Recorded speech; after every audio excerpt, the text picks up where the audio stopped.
வணக்கம் மக்களே, அனைவருக்கும் பொங்கல் திருநாள் வாழ்த்துக்கள். கொஞ்சம் லேட்டாக போட வேண்டியதாக போச்சு, சில பல வேலைகள் இருந்துச்சு. எல்லோரும் நல்லா இருக்கீங்களா? எல்லோரும் நல்லா இருக்கணும். கரெக்டு. நம்ம இப்போ பதிவுக்குள்ளே போவோம். இன்றைக்கி இது யாருக்கு உண்டான பதிவுன்னு இப்போ பார்த்தீங்கன்னா, நம்ம பராசக்தி மேடம் இருக்காங்களே, பராசக்தி சுதா கொங்கரா, அந்த மேடத்துக்கு தான் சில கேள்விகள் கேட்போம் அப்படின்னு சொல்லிட்டு. ஏன்னா கதறல் ரொம்ப பெருசாக இப்போ கத்திக்கிட்டே இருக்கு அந்த அம்மா, ஏன்னு தெரியல. அதுக்கு சில கேள்விகள். வணக்கம் மேடம்.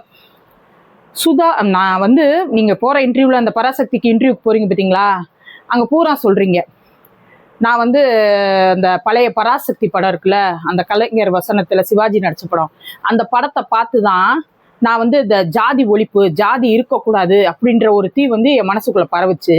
அதனால எனக்கு அந்த ஜாதி மேலையெல்லாம் அதிக பற்று இல்லை அப்படின்னு சொல்லிட்டு போகிற இன்டர்வியூலாம் சொல்லிட்டு இருக்கீங்க. எப்படி மேடம் உங்களுக்கு பற்று இல்லை? போகிற இடத்துல எல்லாம் நீங்கள் சுதா கொங்கரான்னு போடுறீங்களே, அந்த கொங்கரான்றது என்ன? நீங்கள் படித்து வாங்கின பட்டமா? இந்த வேதமுதியில் ஒரு பையன் சத்யராஜை பார்த்து கேட்பார், பாலு தேவர் என் பேர் அப்படின்னு சொன்னோடனே, பாலு ரைட்டு உங்கள் பேர், தேவர் என்ன நீங்கள் படித்து வாங்க பட்டணமான்னு சப்புன்னு செவுளை காட்டி அரைகிற மாதிரி ஒரு சீன் வச்சுருப்பாரு பாரதி ராஜா. அது மாதிரி தான் நான் உங்கள்கிட்ட கேட்குறேன். அறைய முடியாது, கேட்குறேன். அந்த கொங்கரான்றது ஜாதி ஒழிப்புன்றீங்க, அப்புறம் கொங்கராவை ஏன் பின்னாடி அப்படியே ஓட்டிக்கிட்டே திரியிறீங்கன்னு தெரியல. சரி, அது உங்கள் விருப்பம், ரைட்டு, அதை விட்டுருங்க. அப்போ பராசக்தி இந்தி திணிப்பு பற்றின படம், அந்த காலகட்டத்தில் நடந்த படம் அப்படின்னு சொல்லியிருந்தீங்க. கடைசி பார்த்தா அது இந்தி திணிப்பு படமா இல்லை, கருணாநிதி திணிப்பு படம் மாதிரி இருக்கு. கருணாநிதியை தான் அங்கங்கே திணிச்சு வச்சிருக்க மாதிரி இருக்கு. அண்ணாதுரை சட்டமன்றம் சட்டசபை இருக்குது பார்த்தீங்களா, அண்ணாதுரை சிஎம்ஆ இருக்கையில், அப்போ அண்ணாதுரை இருக்காரே, அவருக்கு இந்த பக்கம் நெடுஞ்செழியனும் அந்த பக்கம் எம்ஜிஆர் உட்காந்துருக்க மாதிரி தான் இணையத்தில் இப்போ ஒரு ஃபோட்டோ வைரல் ஆகிக்கிட்டு இருக்கு. ஆனால் நீங்கள் எடுத்திருக்க படத்தில் என்ன காமிச்சிருக்கீங்க, அண்ணாதுரைக்கு பக்கத்தில் கருணாநிதி உட்காந்துருக்காரு அப்படின்னு சொல்லி அந்த வரலாறை பிரித்து பேசியிருக்கீங்க. இந்தி திணிப்புக்கு எதிராக மாணவர்கள் தான் தன்னெழுச்சியாக எழுந்து அந்த போராட்டத்தை நடத்தி அந்த போராட்டத்தை வழி நடத்தினாங்க. அதை செஞ்சது, உயிர் நீத்தது எல்லாமே மாணவர்கள் தான். அதில் இந்த திராவிட எங்கே வந்துச்சு அது தெரியல, அந்த திராவிட எங்க வந்துச்சுன்னு சொல்லி தெரியல. திராவிட முன்னேற்ற கழகம் அதை நாங்க தான் பண்ணணுன்ற மாதிரி எடுத்துக்கிட்டு திராவிட முன்னேற்ற கழகம் அங்கே தமிழ்நாட்டுக்குள்ள உருட்டிட்டு இருந்துச்சு, இவ்வளவு நாள் வரைக்கும் உருட்டிட்டு இருந்துச்சு. அதே உருட்டத்தான் நீங்க இந்த படத்துல காமிச்சிருக்கீங்க. அப்புறம் அந்த படத்துல நீங்க இந்திரா காந்தி அம்மா தான் அந்த இந்தி திணிப்புக்கு ரொம்ப அந்த இந்தி திணிப்பை திணிச்சாங்க, அந்த மொழிப்போர் அவங்க நடத்தையில அவங்களுக்கு எதிராக இருந்தாங்க அப்படின்னு சொல்லி காமிச்சிருந்தீங்க. ஆனா இந்த நேதாஜி கட்சின்னு ஒருத்தர் வச்சிருக்காரு, வரதராஜன் ஒருத்தர் வச்சிருக்காரு, அவருடைய இன்டர்வியூ நான் சமீபத்தில் பார்த்தேன். அவர் என்ன சொன்னார் அப்படின்னா, 1966 தான் இந்திரா காந்தி அம்மா வந்துச்சு, இந்த அம்மா படத்துல காமிச்சிருக்க காலகட்டத்துல இந்தியாவின் பிரதம மந்திரியா இருந்தது லால் பகதூர் சாஸ்திரின்னு சொல்லியிருந்தாரு. உடனே அப்படியா, இது வரைக்கும் இந்திரா காந்தின்னு தானே சொல்லிட்டு இருந்தாங்க, என்ன அப்படின்னு சொல்லி அவர் சொன்ன உடனே நாங்கள் கிராஸ் செக் பண்ணுவோம்னு சொல்லிட்டு கூகுளில் போய் இந்தியன் பிரைம் மினிஸ்டர் லிஸ்ட் அப்படின்னு சொல்லிட்டு நான் ஒன்று சர்ச் பண்ணேன். அதில் பார்த்தா உண்மைதான் மேடம், 1964 இவர் நேரு செத்துருக்காரு. இறந்த பின்னாடி 1966 வரைக்கும் லால் பகதூர் சாஸ்திரி அப்படின்றவர் தான் இந்திய பிரைம் மினிஸ்டரா இருந்திருக்காரு. இந்த இந்திரா காந்தி அம்மா எப்போ இந்த பிரைம் மினிஸ்டரா வருது அப்படின்னா 1966 ஜனவரி 22 தான் அந்த அம்மா வருது. ஆனா நீங்க காமிச்ச காலகட்டத்துல லால் பகதூர் சாஸ்திரி தான் பிரதம மந்திரியா இருந்திருக்காரு. ஏன் மேடம் உங்களுக்கு காங்கிரஸ் மேல அவ்வளோ காண்டு? அதுவும் இந்திரா காந்தி எதிர்கட்சிக்காரவங்க எடுத்த படத்துல கூட கங்காரா ரணவத் அந்த மாதிரி ஒரு இந்திரா காந்தினா எவ்வளவு பெரிய ஆளுமை, ஒரு அயன் லேடி அப்படி இருப்பாங்க, அவங்க அவ்வளோ ஒரு கம்பீரமா இருப்பாங்க.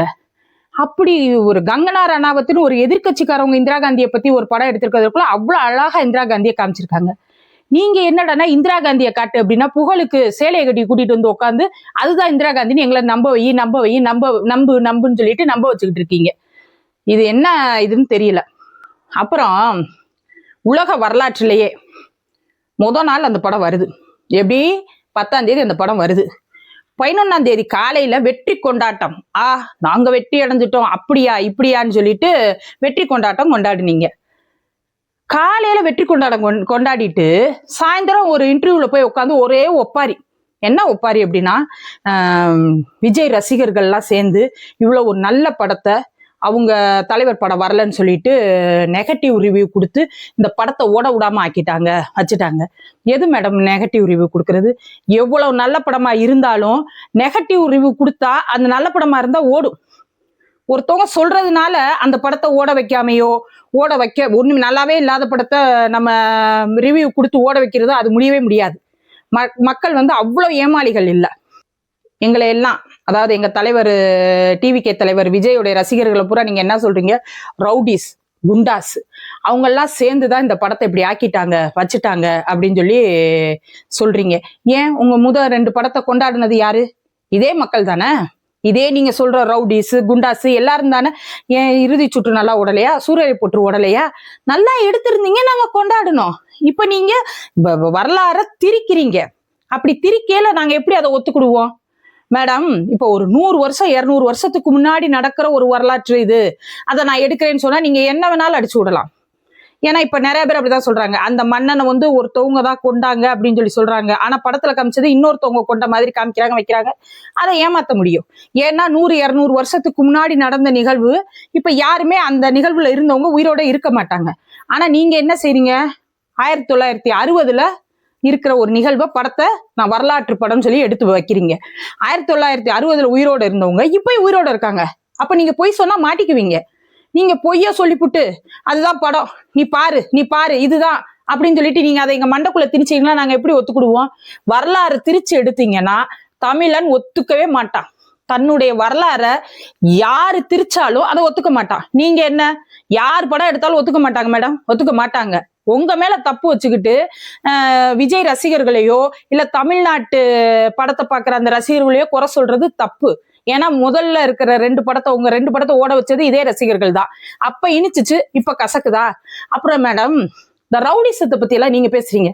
இப்போ ஒரு மெசேஜ் வந்து நான் யூடியூப்ல ட்ரெண்ட் ஆகி வருது, பார்த்தேன். இறுதி சுற்று படம் இருக்கு பாத்தீங்களா, அது என்னமோ உங்க கதைன்னு சொல்றீங்க. அது உங்க கதை ஒண்ணும் இல்லையாமே. யாரோ ஒரு பாக்ஸிங் பெண், ஒரு பாக்ஸிங்ல கஷ்டப்பட்டு கீழே இருந்து மேல வந்து இருந்த பெண்ணு, அந்த பெண்ணிட்ட போய் அந்த பெண்ணுடைய வரலாறு பூரா கேட்டுக்கிட்டு அந்த பொண்ணு சொல்றாங்க, அவங்க என்கிட்ட கேட்டுதான் நான், எங்க அப்பா வந்து இந்துவா இருந்தாரு, அதுக்கப்புறம் கிருஷ்ணா மாறினாரு, எங்க அம்மா கிறிஸ்தவங்க தான், எல்லாத்தையுமே நான் சுதா கொங்கராட்ட சொன்னேன், அவங்க எங்க வச்சு நாங்க 2 பேர் பேசணும் அப்படின்ற போது கூட என்னால ப்ரூஃப் பண்ண முடியும் அப்படின்னு சொல்லிட்டு அந்த பொண்ணு சொல்றாங்க. கடைசி அந்த படத்தை எடுத்துட்டீங்க. எடுத்தோடனே அந்த பொண்ணு வந்து, என் கதையை தானே நீங்க எடுத்திருக்கீங்க, எனக்கு கொஞ்சம் காம்ப்ரமைஸ் கொடுங்கன்னு அந்த பொண்ணு ஏதோ உங்கள்கிட்ட வந்து கேட்டிருக்கு. கேட்டதுக்கு நீங்க என்ன சொல்லியிருக்கீங்க? எனக்கு போலீஸை தெரியும், கமிஷனரை தெரியும் அப்படின்னு சொல்லி மிரட்டி இருக்கீங்க. ரவுடி பண்ற ரவுடித்தனத்தை பூரா நீங்க பண்ணி போட்டு யார ரவுடித்தனம் சொல்றீங்க? அடுத்த மாநிலத்திலிருந்து வச்சுக்கிட்டு படத்தை எடுத்துக்கிட்டு அதையும் எங்க வரலாறையெல்லாம் திரிச்சு எடுத்துக்கிட்டு நாங்க ரவுடியா, ரவுடிசம் பண்றோமா, குண்டாஸ் பண்றோமா? பார்த்து வார்த்தையை அளந்து பேசுங்க. எங்க தமிழர்கள் கொண்டாடவும் செய்வாங்க, பெண்களை நல்லா கொண்டாடுவாங்க. பெண்கள்னு இல்லை, யாருக்கு திறமை இருந்தாலும் கொண்டாடுவாங்க மேடம். திறமைக்கு நாங்க கொண்டாடுறதுக்கு மூலி கடந்து நாங்க கொண்டாடுவோம். ஆனா எங்களுடைய வரலாறை திரிச்சு எடுத்து வச்சுக்கிட்டு அதை நீ பார்க்கணும், அதை நீ கொண்டாடணும்னு சொன்னா, நீ என்ன கடவுளே சொன்னாலும் நாங்க கொண்டாட மாட்டோம். உன் படத்துக்கு இதுதான் ரிசல்ட். ஒப்பாரி வைக்கிறத நிப்பாட்டிட்டு அடுத்த படத்தை நாச்சும் கரெக்டா எடுங்க, கரெக்டா எடுங்க. கற்பனையா எடுத்தாலும் நம்புற மாதிரி எடுங்க, வரலாற்று நிகழ்வு எடுத்தாலும் திரிக்காம எடுங்க படத்தை. நாங்க இப்பயும் நாங்க சொல்றோம், அடுத்து நீங்க நல்ல படம் கொடுத்தீங்கன்னா நாங்க உங்க படத்தை வரவேற்போம். நன்றி மேடம்.